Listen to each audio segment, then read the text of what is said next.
I knew something was wrong the second I stepped out of the taxi and saw the moving crew. 4 men in gray uniforms stood on the sidewalk outside my building, leaning against stacks of boxes. My boxes with my handwriting on them. My handwriting. At first, I honestly thought they had the wrong address. Maybe one of my neighbors was relocating. Maybe someone had borrowed my old marker. Maybe anything other than the truth already pounding in my chest. But then one of the crew lifted his clipboard and asked, "You, Mia Harrison?" His tone was casual, like he was confirming a package delivery.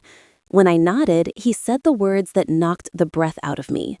"We were told to clear out your condo. New owner gets the keys this evening." I stared at him, frozen, the sounds of the city muffling around me. New owner, my condo. And that was when my phone buzzed with a message from my mother that made my vision blur for a moment. "Do not be dramatic, it is done. We helped your brother stop acting like you are the only one who matters.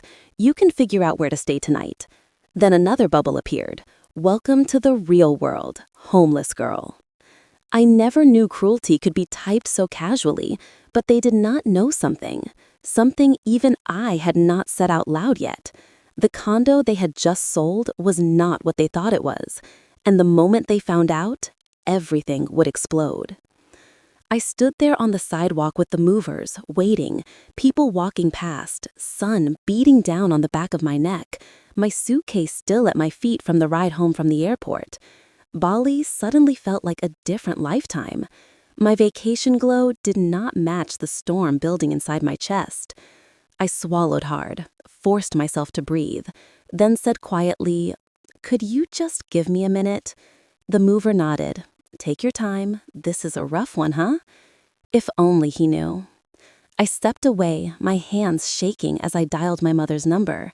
She answered instantly, her tone sharp, impatient, as if I were the inconvenience, not the victim of whatever madness they had just unleashed. "You there yet?" she asked. "Good, saves me the trouble of explaining." "Mom," I whispered, "what did you do?" "What we had to," she snapped.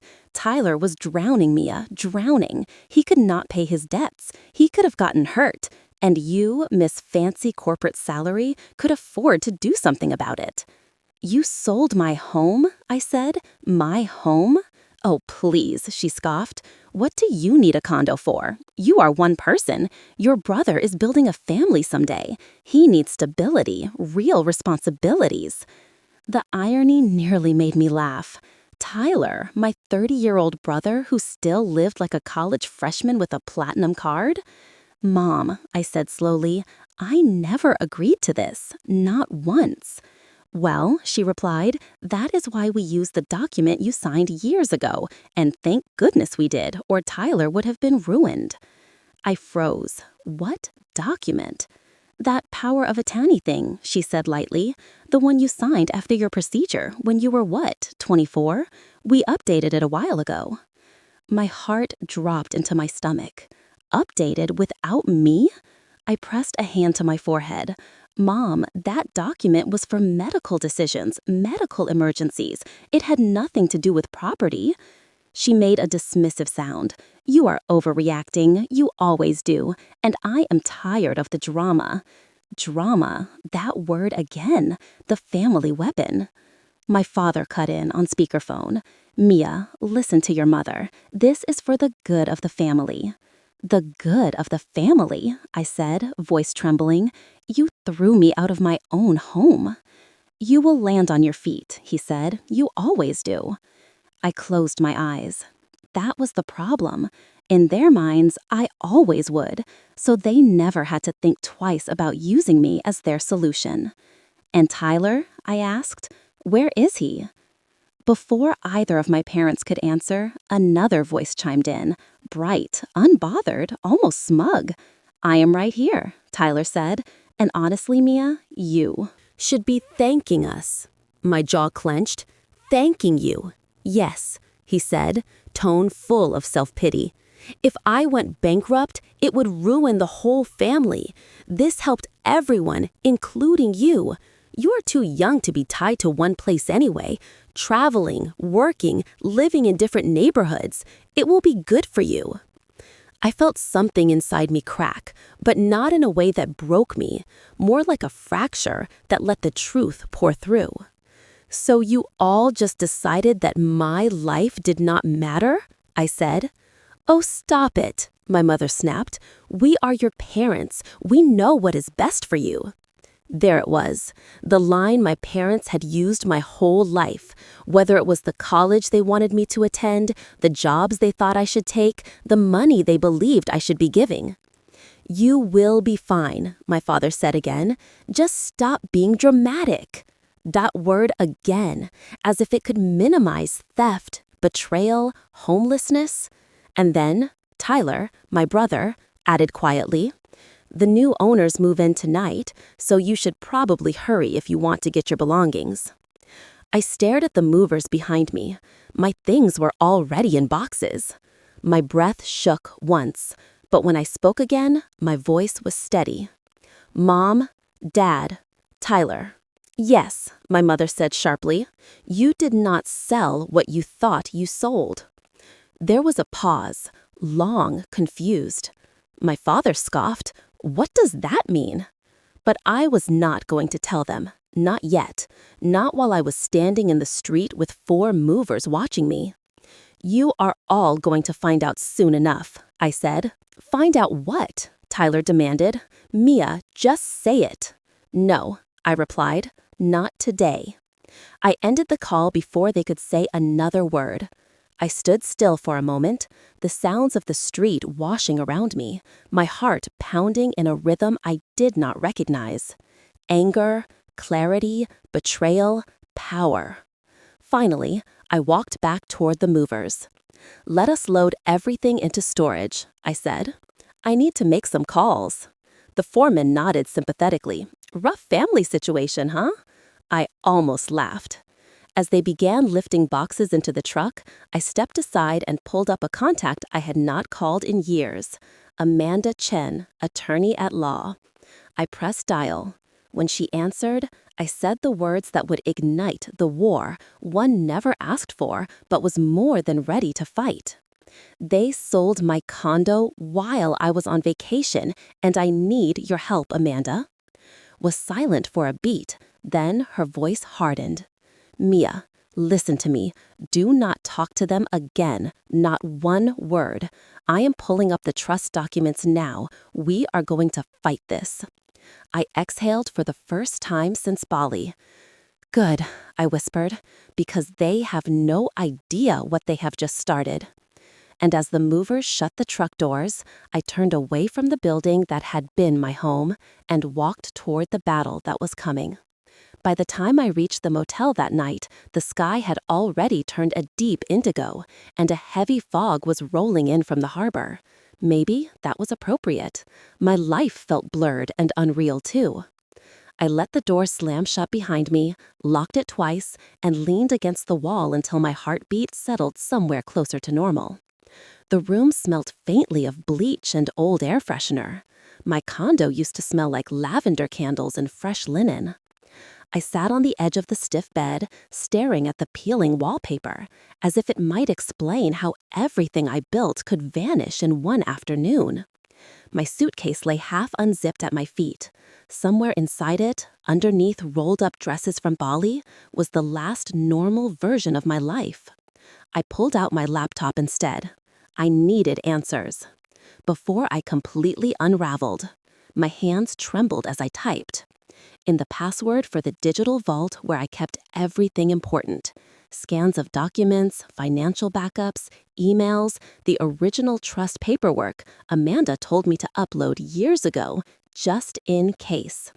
I never imagined just in case would lead to this. The moment the folder opened, everything sharpened into focus. The trust documents sat right there, PDFs I had not looked at since my mid-20s.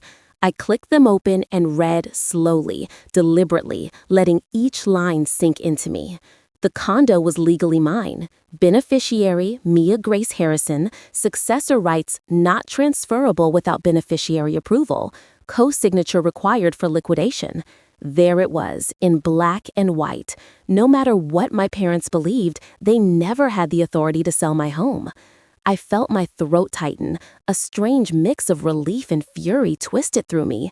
They did not even bother to check the legality. They just assumed they could do whatever they wanted because historically they always did. And historically, I let them. Not anymore. My phone buzzed. A text from an unknown number. "Call me when you are ready. AC, efficient as ever." I dialed her immediately. She answered on the first ring. "Mia, I have gone through the trust documents. You are safe legally, but this is going to get much worse before it gets better." I did not breathe for a moment. They can't keep the sale, right? They can't keep the money. "No," Amanda said, "but they have already misrepresented facts to the buyers. They have likely committed fraud by signing documents without you, possibly forgery as well. I will need more evidence before I can move." I sank back onto the bed. What do I do tonight? "Rest, if you can," she said. "Tomorrow morning we file. And Mia, do not respond to your family. Silence only. Let me handle it." I nodded, even though she could not see me. "Okay." After the call, I closed the laptop and lay back on the mattress. The spring squeaked faintly beneath me, like this space was not used to holding someone who had been through a betrayal heavy enough to collapse a life. The room was too quiet, my thoughts were too loud. Every memory of my parents and Tyler pressed against me. Birthdays, road trips, laughing in the kitchen, little brother sleepovers. I kept trying to fit those memories alongside what they had done, but they did not fit. They did not even ring true anymore. Maybe the family I thought I had never existed at all. A sudden knock at the door jolted me upright. 3 sharp raps. I froze. No one should know I am here. Another knock. "Mia, it is Rebecca from the front desk." I exhaled and opened the door. A few inches. She held a brown envelope. "Someone dropped this off for you." My stomach churned. Who? I did not see. They just said it was urgent. I thanked her and shut the door. I did not open it immediately. I stared at it, the weight of possible scenarios pressing down on me. An apology, a threat, a last-minute lie, or something worse. I sat on the bed and tore the seal. Inside was a single sheet of paper, my name, an address, a note scrawled in handwriting I recognized instantly. "You should have done more to help your brother. You left us no choice." No signature, but I knew who wrote it. My mother. My jaw clenched so hard my teeth ached. My phone buzzed again, this time an incoming FaceTime call. My parents. I did not answer. I let it ring until the sound cut off. A moment later, a text arrived. "Pick up." I did not. Another ping, then another. "Stop making this harder than it needs to be." Then, "You are acting ungrateful." Then, "You put us in a terrible position. You did this to yourself." I wanted to scream. I wanted to break the phone. Instead, I dropped it on the bed and forced myself to breathe, slow, controlled, focused. The next ping was different, a voice memo. Against my better judgment, I pressed play. My father's voice filled the room. "Mia, stop with the dramatics. You are 32 years old. You can rent a place. Your brother would have been destroyed if we did not step in. You should understand that Tyler means well. You should have been there for him." I hit stop. My entire body buzzed with something electric and dangerous. My parents would never stop trying to rewrite the truth. I needed something solid to hold on to, facts that did not bend under their manipulation. So I reopened the laptop. I scoured through the real estate records I pulled before calling Amanda.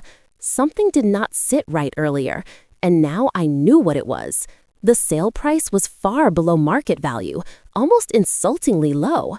No way! A condo in Pacific Heights Tower sold in 48 hours for that amount? Unless someone pushed it through. Someone desperate who did not care about fairness or legality. My parents, and maybe Tyler too. My fingers hovered over the trackpad. I clicked open the buyer's contact information. Something in me hesitated, but I needed to know.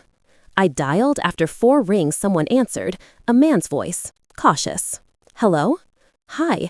I said, This is Mia Harrison." A long pause. The former owner? I swallowed hard.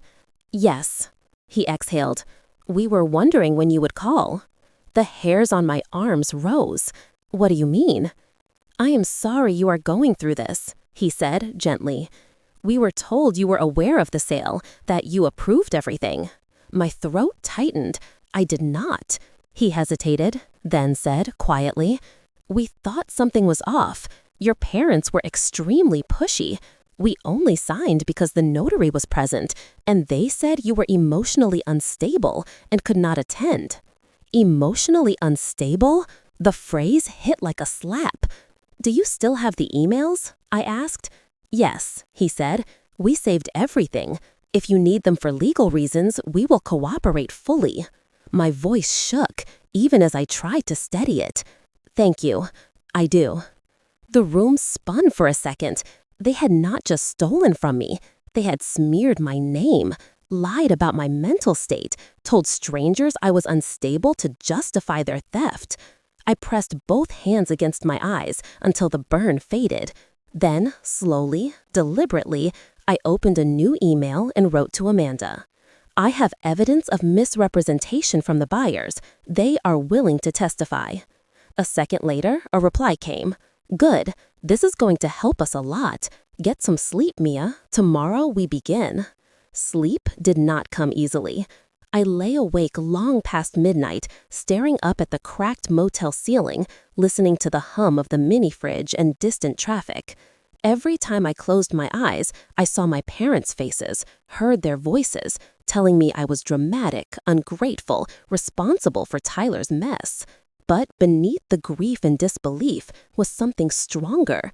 A flame that had been smothered for years was burning again. They thought I would roll over the way I always had. They thought guilt would keep me quiet. They thought manipulation would keep me in line. They thought I was the same daughter who sacrificed without question. But before dawn even touched the horizon, I already knew the truth. Tomorrow, everything would change. And this time, I was not the one who would fall apart.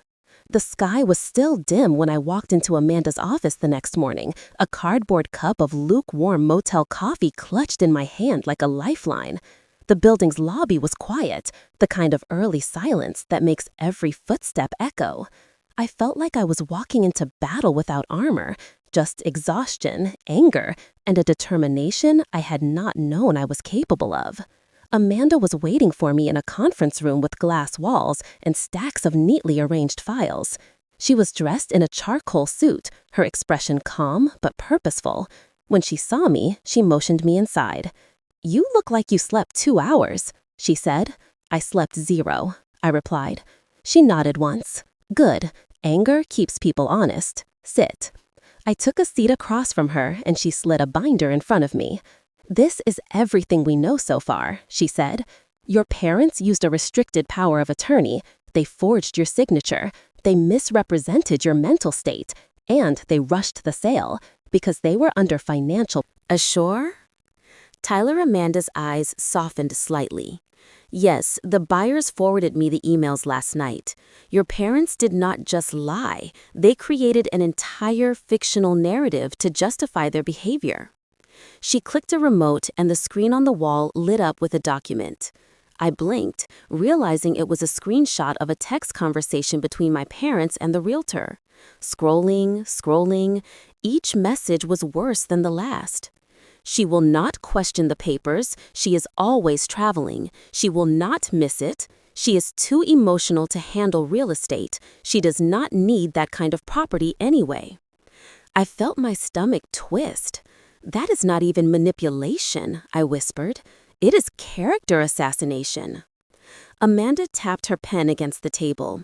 They weaponized the idea that you are dramatic because you have allowed them to use that narrative for years. They counted on it. I stared at the screen. All the times they dismissed my concerns, rolled their eyes at my boundaries, brushed their mistakes onto me. It was not just bad parenting. It was preparation, conditioning. So what now? I asked. Now, Amanda said, you are going to hear things you are not ready for.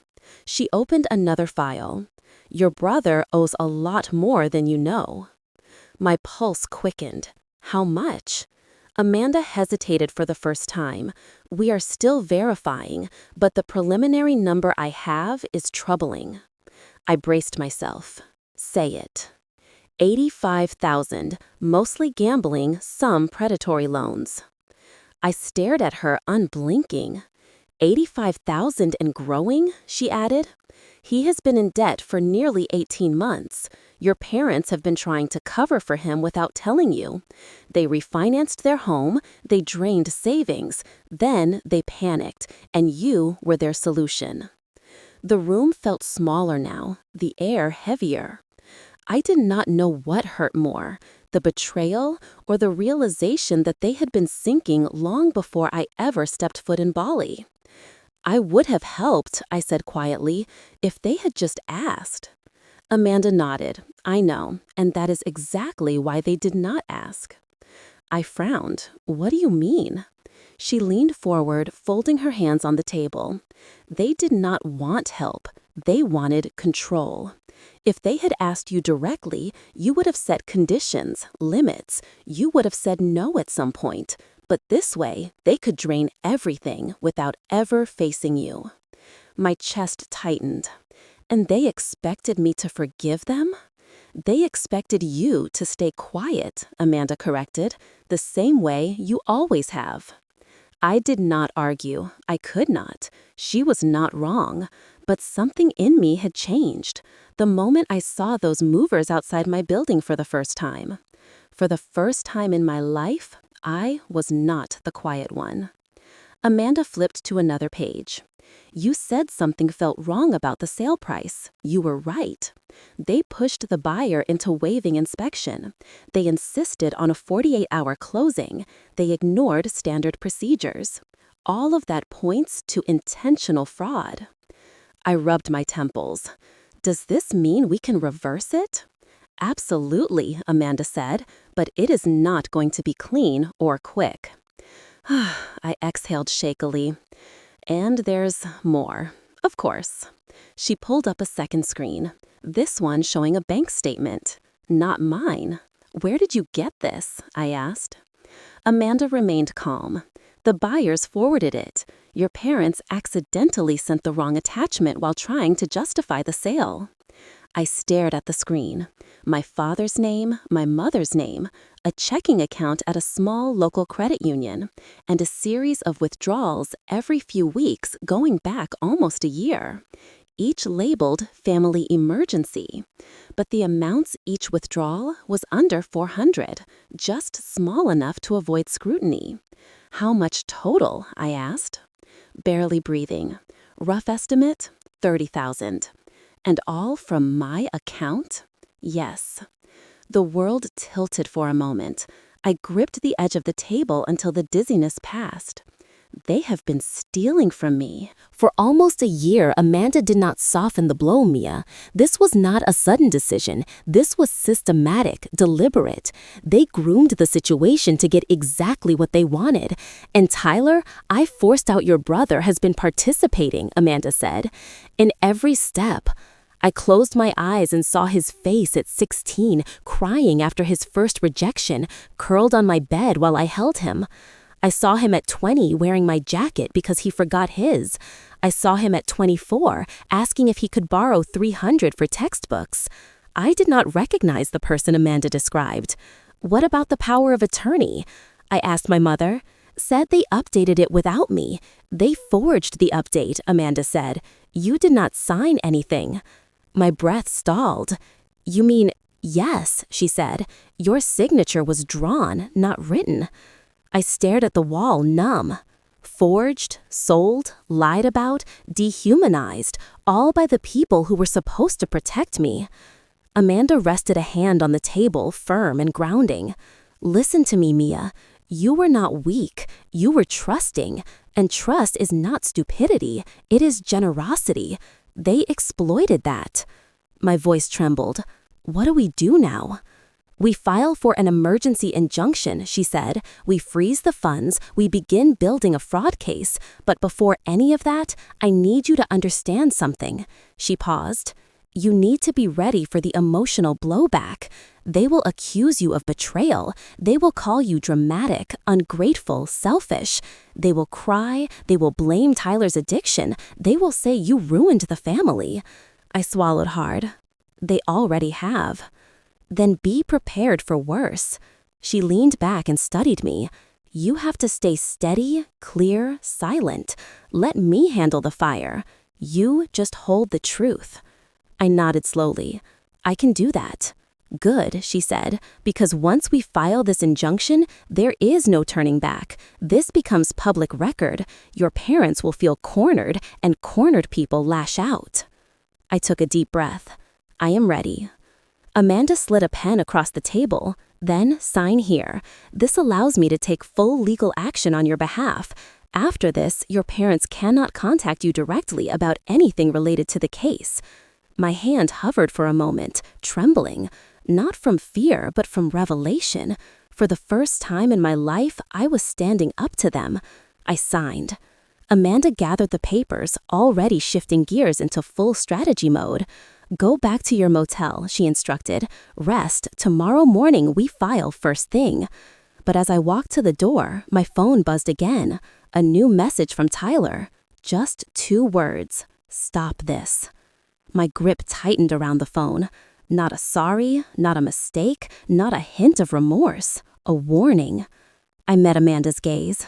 It is starting, I said. She nodded. Let it. You are not the one who should be scared.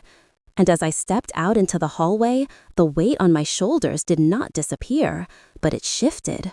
For the first time, I was not carrying shame. I was carrying truth. And truth was heavier, sharper, and more dangerous than any guilt they had tried to place on me. The motel walls felt closer the next morning, like the room itself was shrinking around me. I could barely stomach a few bites of a granola bar before grabbing my coat and stepping out into the cold. My energy was not nerves anymore. It was something sharper, like clarity coated in steel. Amanda had given me strict instructions. Do not speak to them. Do not respond, not even one word. But ignoring the flood of messages was like trying to ignore a fire alarm in the same room. My phone buzzed constantly as I waited in the lobby for the rideshare to Amanda's office. Another text from my mother. Mia, it is time to stop. You are embarrassing yourself. Then my father. This is not the way to handle family issues. Then Tyler, nice job making everything worse. You are pathetic. I did not respond. I just stared through the lobby windows and watched cars pass, inhaling deeply to steady myself. They still did not understand that something inside me had shifted. They still thought guilt would break me. Not today. When I reached Amanda's office, she was already standing in the doorway, holding a stack of papers thick enough to stun a small animal. Come in, she said. We have work to do inside the conference room. Every inch of the table was covered, timelines, documents, printouts, screenshots. A whiteboard displayed my name at the top, underlined twice, followed by 3 bullet points: trust, forged power of attorney, misrepresentation. Today, we build your case, Amanda said. Tomorrow, we go to court. I pulled out the chair and sat down. What do you need me to do? Tell me everything, she replied. Start from the beginning, the moment they first asked for money, the first time something felt wrong. Every call, every conversation about helping Tyler, every request that did not sit right. So I did. For the first time, I laid out every moment. I dismissed every red flag I had minimized. Every time I chose silence for the sake of family peace. Amanda listened without interrupting, jotting notes in neat, controlled strokes. When I finished, she set the pen down. Mia, she said softly, this was not a one-time betrayal. This was a long-term pattern of financial and emotional exploitation. I looked down at my hands. I let them do it for years. She shook her head. No, they conditioned you to believe compliance was love. The words hit me with more force than I expected. If you have made it to the end of this story with me, I would love to hear your thoughts. Have you ever had to stand up to the people closest to you? Have you ever had to choose your peace over someone else's expectations? Tell me in the comments. I read everyone. And if this story spoke to you, if it reminded you of your own strength or your own boundaries, do not forget to like, share, and subscribe. There are more stories coming, stories of betrayal, redemption, revenge, and the quiet victories that change everything. Thank you for staying with me. Here is to standing tall, even when the people who should lift you up try to tear you down.